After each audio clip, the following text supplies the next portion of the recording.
what were some of the changes you saw over the years in your own life of how this benefited you? There is one which is predominant respect all the others. You know, most people have fear of the unknown in some way. I don't have it anymore. Wow, say more about that. You don't have a well, I mean, Okay. you also went through losing a home. Okay, we have to So, start from a sentence that Paramahansa Yogananda pronounced. He said, change is the only constant of life.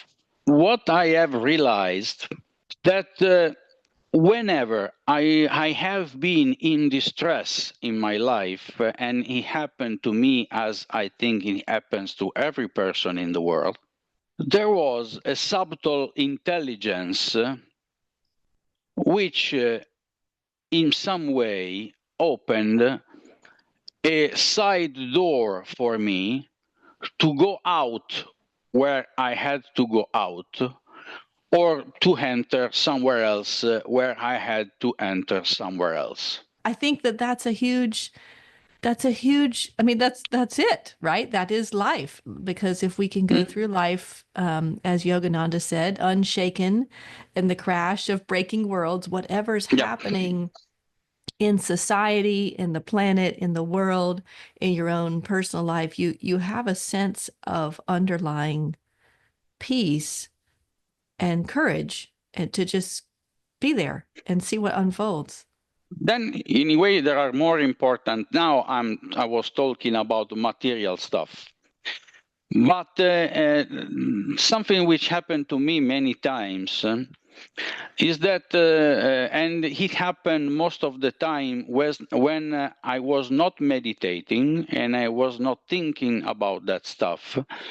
That maybe you needed to have a realization of an understanding of some kind, and sometimes they just pop up in your mind when you are not thinking about that. You know, there is I talk about scientific prayer before that. There is a very effective way of praying which works all the time. When you don't know what to do in a certain situation, when you have to face a certain situation, a challenging situation, okay, if you know what to do, do what you do. Do what you know you have to do, sorry. Okay. But if you don't know what to do, just be faithful about the fact that a superior intelligence which is inside and outside of you at the same time will take care of the situation, and stop thinking about the problem.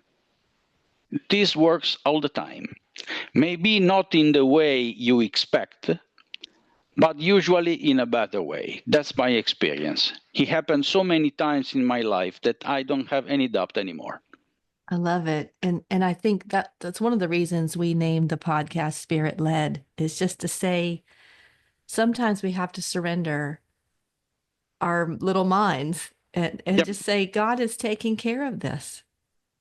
But it's not a passive state. No, not because there is passive. something you have to do. You must keep your faith high.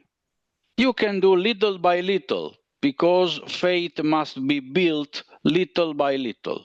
Not many people have big faith, okay? But little by little, you may build your faith. And by practicing meditation every single day, what happens is that little by little, faith is replaced by knowledge. Oh, I love that. When you And practice meditation every day, little by little, faith is replaced by knowledge. That was worth having you on the podcast. And that's and the most important thing that you have to understand, that people has to understand.